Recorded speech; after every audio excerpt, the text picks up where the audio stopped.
By the mistake of a god, a young man named Kelvin dies and agrees to be reincarnated into a new world with skills of his choosing in exchange for all memories except his name. Awakening in the new world, he finds out he chose to be a summoner mage, and the goddess of reincarnation, Melfina, is now his servant in the form of an interactive game menu. Kelvin starts freaking out thinking that he's totally screwed, but to his surprise, Melfina assures him that he chose the right skills. Kelvin comments that he must have been a hardcore gamer in his past life. After arriving in the town of Parth, he joins the Adventurers Guild as a basic mage, keeping his summoner skills secret. Melfina explains that summoners are so rare and powerful that practically only 3 of them exist in the world, so kings and nations might even start wars to acquire them. To level up, he takes a job to slay slime monsters, which leads to taming his first monster, a slime which he names Clotho. After it's tamed, he is surprised to see just how powerful it became, as it's now almost 100 times stronger, commenting that if this is what it can do to a level 1 slime, then there's no telling what he can do to more powerful monsters out there. He then learns from Melfina that before reincarnating, he was granted Summoner Class S, the highest possible, making him the most powerful living summoner in the world. And as he is still only level 1, he'll become even more powerful as his level increases.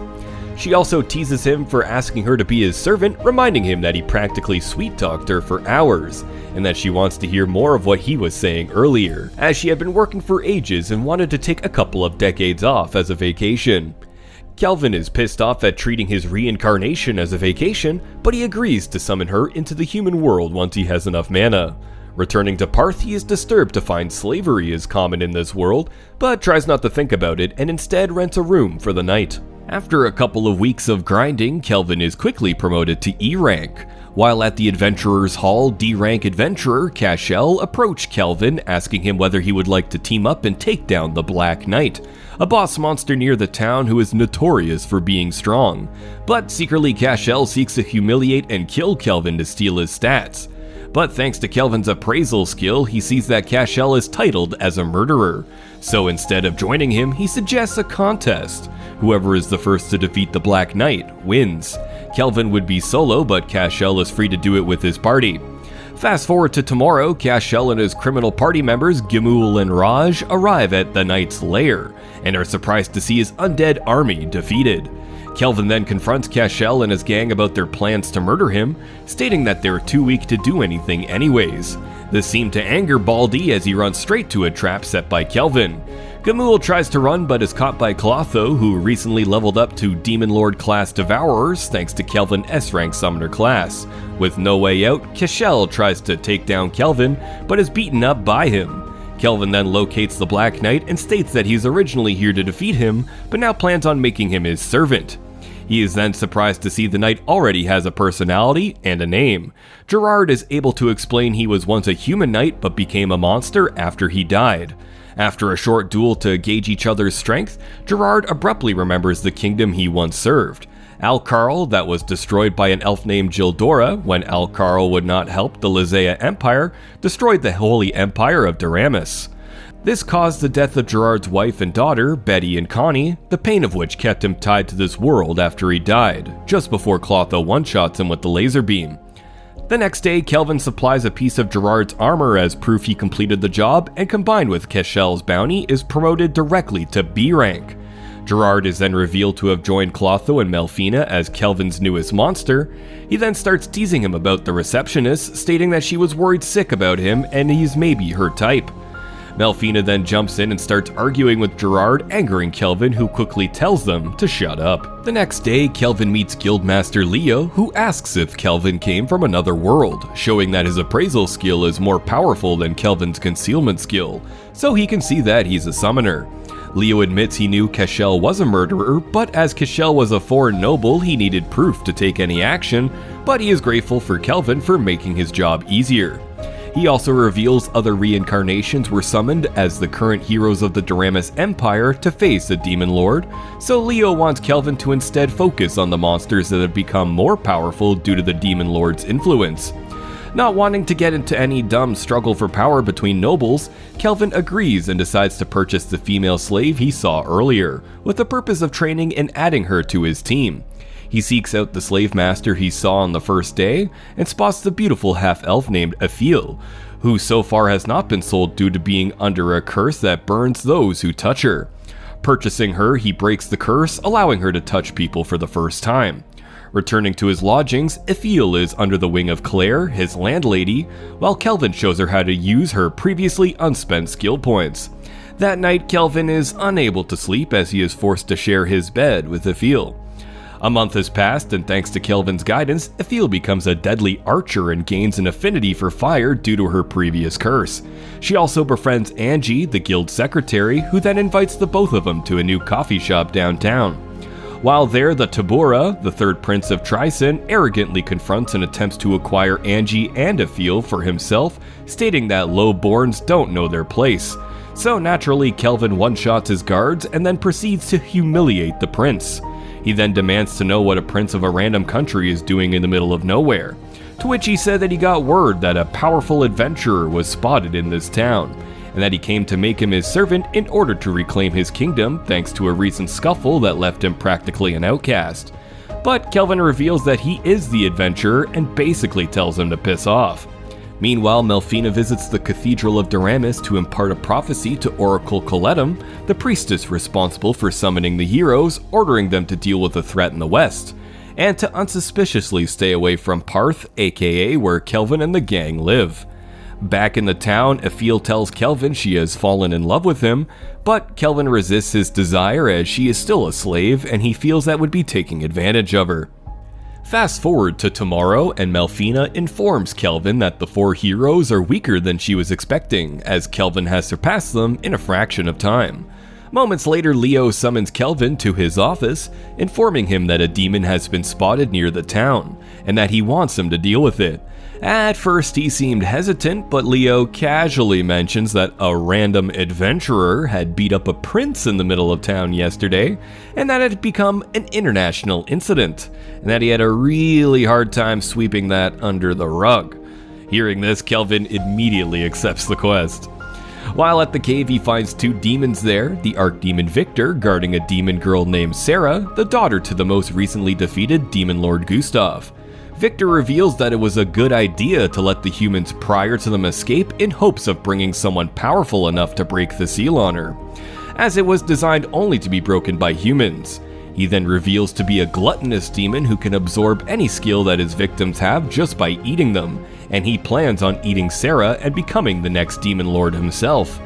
Kelvin begins smiling, and Melfina and Gerard explain to Aphil that Kelvin has an unfortunate habit as he is a total battle junkie, and the more powerful his opponents are, the more excited he becomes. The battle starts with Victor commanding his undead legion, but to his surprise, Kelvin and his party take them out easily, forcing him to join the battle himself, and transform into his full demonic form, putting up a good fight, but unfortunately, it didn't last long as they were able to easily defeat him thanks to their teamwork. Suddenly, a stone pillar almost falls on Sarah, but Victor saves her. After the battle, Victor admits he was never going to eat Sarah. In reality, Victor once trained and took care of Sarah when she was young, and was assigned to guard her by her father, Gustav, before he was defeated by the hero, and then revealed that Gustav cast a spell on Sarah, sealing her away so only a human powerful enough could unseal her, hoping that one day she might wake up in a time of peace and prosperity to live a long and happy life. And as his dying request, Victor asks Kelvin to add Sarah to his party so she can finally see the world. Kelvin agrees and Victor dies peacefully. Despite the risk of becoming the next Demon King, Kelvin frees Sarah and conceals her demon traits. Moments later, Gerard evolves into an Abyssal Knight Commander, an S-ranked monster only found in Abyss dungeons.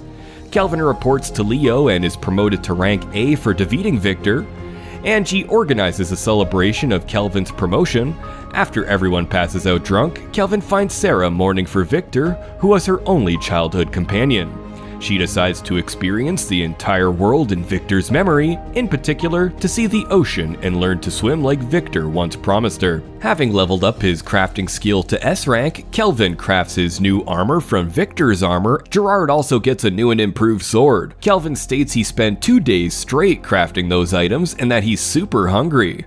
Suddenly he has a powerful urge for rice, so naturally they all travel to the water kingdom of Taraj and its capital coastal city, where rice can be found and Sarah can swim in the ocean. Melfina then disappears again, claiming she hopes to possess one of her avatars and finally appear in a physical form, and of course not forgetting to tease Kelvin with some not safe for work statements. Gerard suspects Melfina is jealous Kelvin has 2 other ladies in the party. On the journey, they are attacked by the bandit gang Black Wind, who want Sarah and Aphil for the slave trade. Not wanting to stop reading his book, Kelvin asks Sarah to deal with them, which she gladly accepted. After enjoying toying with them, Kelvin jumps in and interrogates them about their leader. After arriving at Taraj, it's then revealed to be an exact copy of mid-level Japan. Kelvin meets up with Mist, Taraj's guild leader, and informs her that the Black Wind's secret leader is a famous adventurer from Trison named Kristoff, who is secretly involved in the illegal slave trade. For political reasons, they cannot accuse Kristoff publicly until Kelvin realizes the 4 heroes are in town. By his suggestion, Mist formally requests the heroes look into the recent kidnappings by the Black Wind. Kelvin then locates and frees slaves captured by Black Wind before easily defeating Kristoff and his lieutenants. The heroes eventually catch up, but believe Kristoff is another adventurer sent to free the slaves, and find Kelvin and his team pretending to be the true leaders of Black Wind. Kelvin finally meets the heroes, sword wielders Toya and Setsuna, and mages Nana and Miyabi. Kelvin challenges them to a fight against him, with the losing side having to obey one order from the winner. At first the heroes are reluctant, but finally agree to the duel. Beginning the duel, Kelvin reveals his new equipment, Skill Leader, which are gloves that absorb other people's unique skills and allows Kelvin to use them. Having already borrowed Sarah's martial combat skill, Kelvin next steals parallel processing from Miyabi. Toya tries to fight on his own, believing it is his job to defeat the Demon Lord one day, until Setsuna slaps him for risking himself and ignoring his teammates. Toya apologizes, and they all fight as a team once again. Kelvin thoroughly criticizes their amateur approach and gives them hints on how to improve. Thanks to Kelvin's hints, the heroes succeed in trapping him in an anti-magic trap. So Kelvin uses parallel processing to invent a brand new spell and frees himself. All 4 heroes are defeated, but when they awaken, Kelvin explains that he is the one who rescued the slaves and Kristoff is the true criminal. The heroes realize Kelvin only fought them to measure their abilities and help them improve, and thank him. Kelvin reminds them that they promised to obey one order, so he demands they strip their clothes, shocking everyone in the room. Kelvin changes the heroes into swim clothes and takes them to a sea cave to train against a giant octopus. Kelvin notes that they almost lost to the octopus, so they stand no chance against a dungeon boss, and the Demon Lord would kill them without effort. Sarah locates a dungeon boss dragon. The heroes decide to fight it, which impresses Kelvin with their resolve, so he gives them a break and defeats the dragon himself. Soon after, the heroes leave, so Kelvin gives them necklaces he enchanted himself to boost their stats. He then is summoned by the Queen of Taraj, Tsubaki Fujiwara, and realizes from her castle architecture and her family name that one of her ancestors must have been Japanese. She thanks him for defeating Black Wind and the dragon, and is surprised when Kelvin requests only rice as a reward. So she rewards him with a lifetime supply and even teaches Aphil Japanese cuisine. Tsubaki attempts to hire Kelvin to work for her personally, and some other personal stuff if you know what I mean, but he rejects the offer, stating that his mission is not done yet. In Parth, Kelvin purchases a large house and also hires 2 of the slaves he freed from Black Wind, Ellie and her daughter Luca, as household servants. Melfina returns with her avatar body, and Kelvin is able to summon her into the physical world for the first time. Thank you for watching. If you liked the video, don't be afraid to show some love and like and subscribe.